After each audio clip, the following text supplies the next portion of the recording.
Selamat sore teman-teman.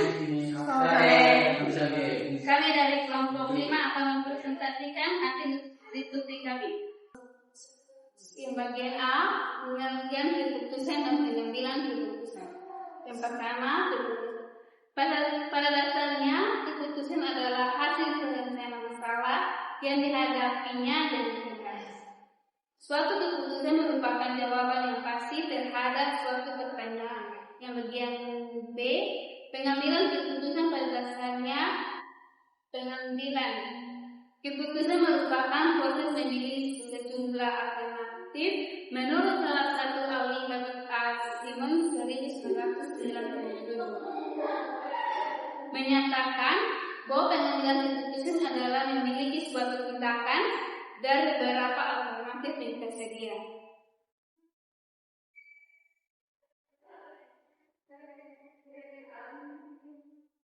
Yang bagian B, jenis-jenis keputusan. Pertama, jenis keputusan berdasarkan tingkat pengambilan keputusan. A. Keputusan strategis. Keputusan strategis yaitu pengambilan keputusan yang dilakukan oleh manajemen tingkat atas, tingkat pertama, dan keputusan yang menghasilkan adalah keputusan dan terjangka panjang 10 tahun ke atas. Yang kedua, keputusan taktis.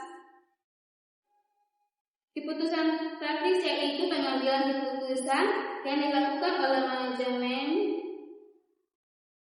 tingkat kedua dan keputusan yang dihasilkan adalah keputusan serupa perencanaan langkah yaitu 5 tahun atau kurang.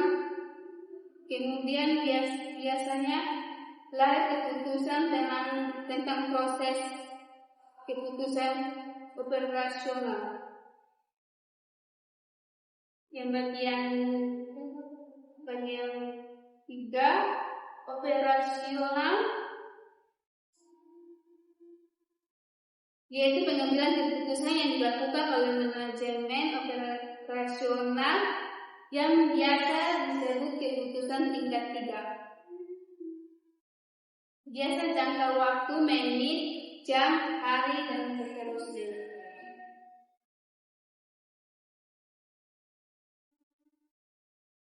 Yang bagian B, jenis keputusan berdasar kategorinya.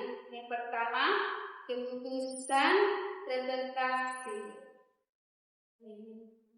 Keputusan representasi yaitu suatu keputusan dapat disebut keputusan representasi apabila pengambilan keputusan menghadapi informasi yang banyak dan mengetahui dengan tepat bagaimana informasi tersebut dengan begitu akan lebih mudah dibuat model sehingga model ini memahami informasi yang tersedia. Yang bagian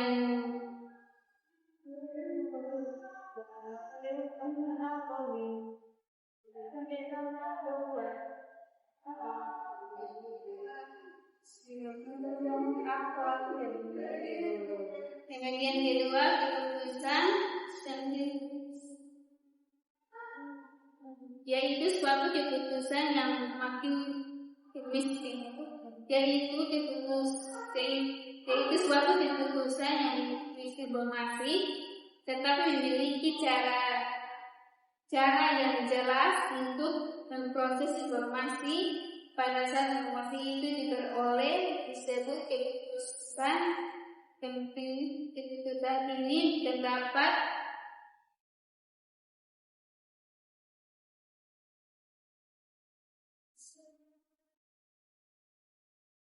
serta yang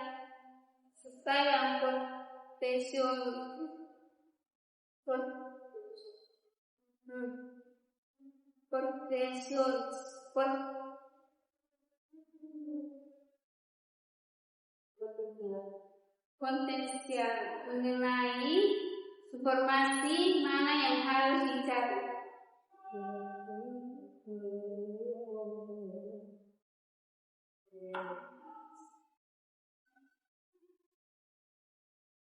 Yang ketiga, keputusan informasi.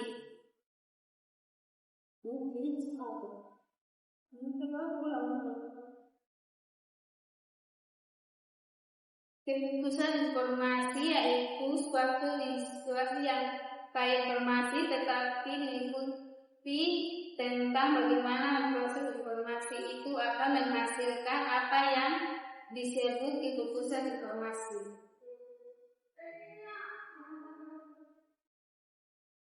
Yang bagian 4, keputusan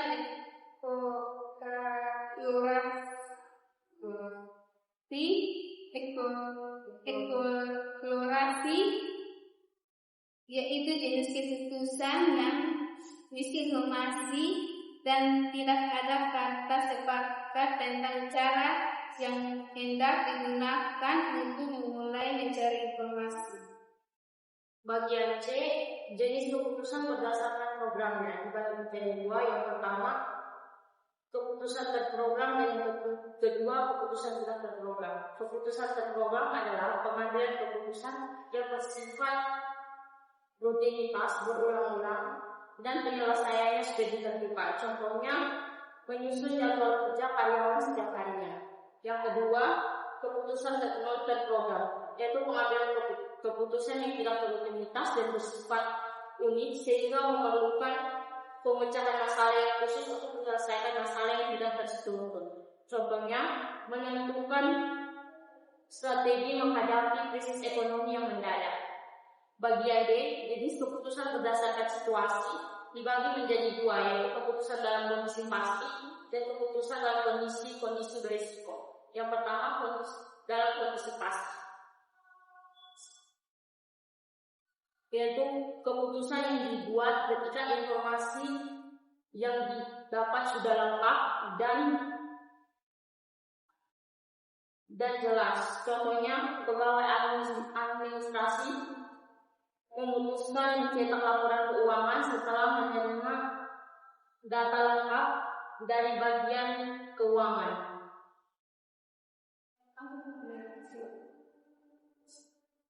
Yang kedua, keputusan dalam kondisi berisiko, yaitu keputusan yang dibuat ketika hasil dari setiap alternatif belum pasti, tetapi peluang dari masing-masing hasil dapat diketahui dan diperkirakan. Contohnya, berdasarkan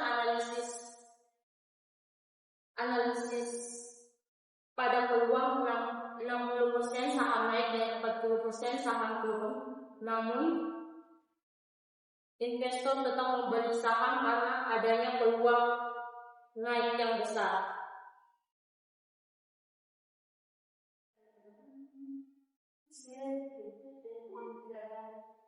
Model-model pengambilan keputusan. Yang pertama, model rasional. Menurut model ini, keputusan diambil dengan bertindak secara rasional dan mempertimbangkan setiap alternatif tersebut dan memilih salah satu alternatif yang paling menguntungkan sesuai dengan informasi yang dimiliki. Contohnya, manajer perusahaan menggunakan data penjualan dan biaya produksi serta tren pasar untuk menentukan harga suatu produk yang dapat menguntungkan. Yang kedua, keputusan intuisi. Menurut teori RPD yang diusulkan oleh Gary Klein menjelaskan bahwa keputusan normatif mengusulkan bahwa ahli bidang tertentu sering membuat keputusan intuisi berdasarkan pengenalan pola dan pengalaman yang sudah ada. Contohnya, seorang pengusaha memutuskan berinvestasi pada produk baru karena intuisinya mengatakan bahwa produk itu akan laku. Yang ketiga, keputusan sosial, yaitu tekanan kelompok, norma sosial, dan interaksi kelompok atau anggota kelompok adalah faktor yang mempengaruhi pengambilan keputusan. Contohnya, perusahaan, manajer, dan tim berdiskusi untuk menentukan strategi promosi. Yang keempat, keputusan inkremental. Model ini menunjukkan bahwa pengambilan keputusan dilakukan secara inkremental atau perlahan-lahan seiring waktu daripada mencari pemecahan atau solusi yang terbaik. Contohnya, perusahaan memperbaiki sistem kerja dengan meningkatkan satu bagian kecil, misalnya bagian pelayanan makanan atau pelayanan panggilan pelanggan sebelum menentukan seluruh sistem operasional. Keputusan normatif yang dikenalkan oleh seorang ahli legislatif, Kenneth R. Harmon, selama tahun 1950 dan 60-an. Model ini berfokus pada bagaimana matematika dapat digunakan untuk mengambil suatu keputusan. Contohnya, perusahaan menghitung volume produksi optimal dengan mempertimbangkan biaya permintaan dan sumber daya.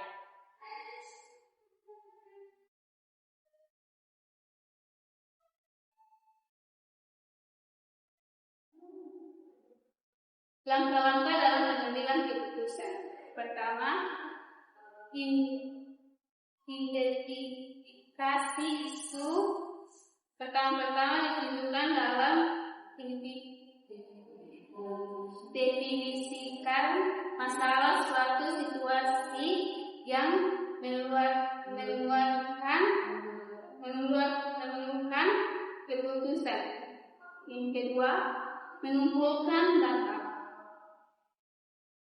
Untuk membantu masalah-masalah tersebut, mengumpulkan informasi yang terdepan berupa data fakta terhadap alih pengalaman sebelum dan jenis informasi.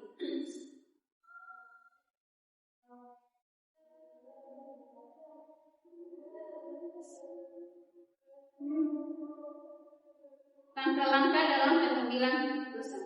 Yang ketiga, pengembangan tambahan, identifikasi semua opsi yang tersedia untuk menyelesaikan masalah atau tujuan Anda. Yang keempat, mengembangkan standar untuk penilaian. Tentukan standar yang akan Anda gunakan untuk menentukan penilaian. Yang kelima, evaluasi alternatif. Pada dasarnya berdasarkan kriteria yang telah ditetapkan, tetapi alternatif setiap alternatif dinilai berdasarkan skor atau rumus.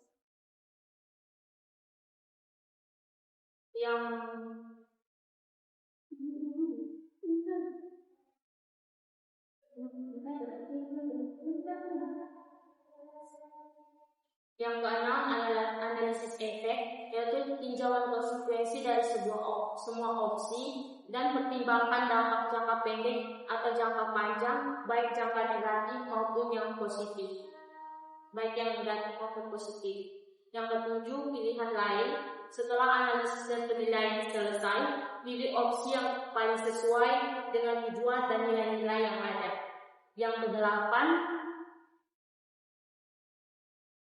implementasi keputusan, yaitu mengambil tindakan yang diperlukan untuk menerapkan suatu keputusan.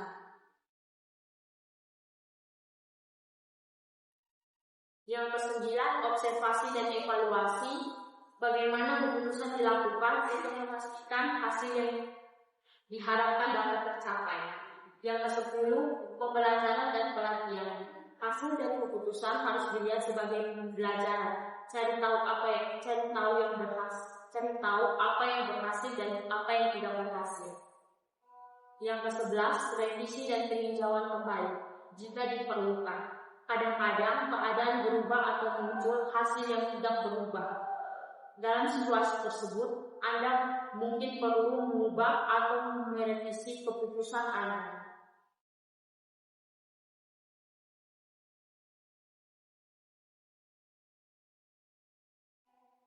Kesimpulan, pada dasarnya keputusan adalah hasil berencana masalah yang dihadapinya dengan tegas.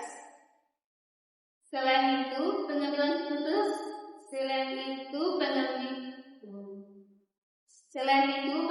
keputusan sangat penting dalam kehidupan individu, organisasi, dan masyarakat secara keseluruhan karena memiliki potensi untuk mengubah jalan, menciptakan peluang baru atau menghadapi kesulitan.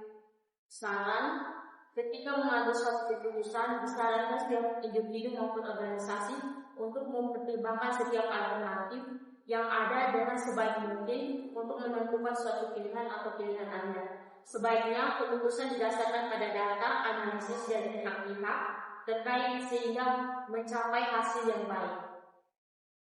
Teman-teman, sekarang kami membuka sesi tanya kepada teman-teman. Kami persilakan kalau ada yang ingin bertanya. Baik, kepada teman Lisa akan memberi kesempatan. Jadi baik, saya cuma ingin bertanya, apa perbedaan keputusan terprogram dan tidak terprogram, serta dalam situasi seperti apa suatu organisasi atau perusahaan mengambil suatu keputusan yang terprogram atau tidak terprogram.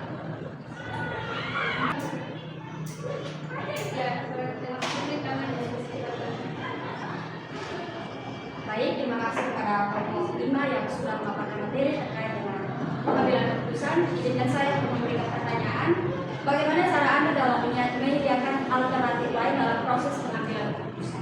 Itu saja, terima kasih. Baik, kepada teman-teman. Baik, terima kasih atas kesempatan yang diberikan kepada saya. Saya akan bertanya tentang risiko apa saja dalam pengambilan keputusan. Baik, saya akan menjawab pertanyaan dari teman kita Gista. Apakah perbedaan keputusan terprogram dan program serta dalam situasi seperti apa suatu organisasi atau perusahaan mengambil keputusan terprogram dan tidak terprogram? Perbedaan keputusan terprogram dan program adalah keputusan terprogram adalah pengambilan keputusan yang bersifat rutinitas atau berulang-ulang dan cara menanganinya sudah ditentukan. Keputusan tidak terprogram adalah pengambilan keputusan yang tidak terrutinitas dan bersifatnya unik sehingga memerlukan pemecahan masalah yang khusus untuk menyelesaikan masalah yang tidak terstruktur. Situasi seperti apakah suatu organisasi atau perusahaan mengambil keputusan terprogram dan tidak terprogram? Yang pertama, terprogram, misalnya penyusunan jadwal kerja harian karyawan. Maksudnya adalah penerapan program yang sudah diatur berdasarkan hasil keputusan dan disesuaikan dengan situasi atau jadwal harian. Dan program misalnya menentukan strategi menghadapi krisis ekonomi yang mendadak. Misalnya mengadakan rapat dengan tenaga kerja, evaluasi, perencanaan dalam kursus tenaga kerja, pemasaran dan penjualan, manajemen keuangan dan laporan keuangan. Jadi baik, terima kasih untuk jawaban yang sudah diberikan. Saya merasa puas dengan jawaban tersebut. Saya akan menjawab pertanyaan dari teman Putri. Bagaimana cara Anda menyediakan alternatif lain untuk dalam mengambil keputusan?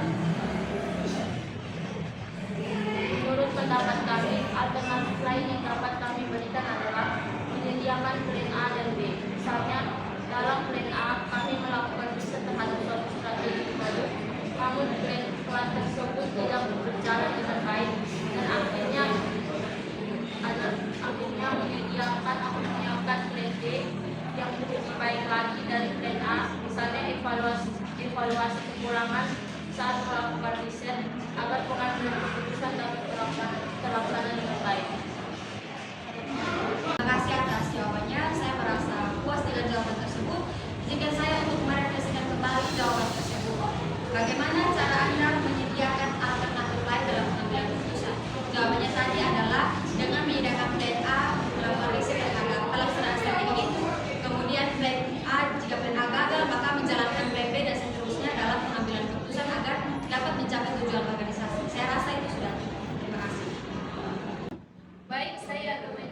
pertanyaan dari teman saya Nara.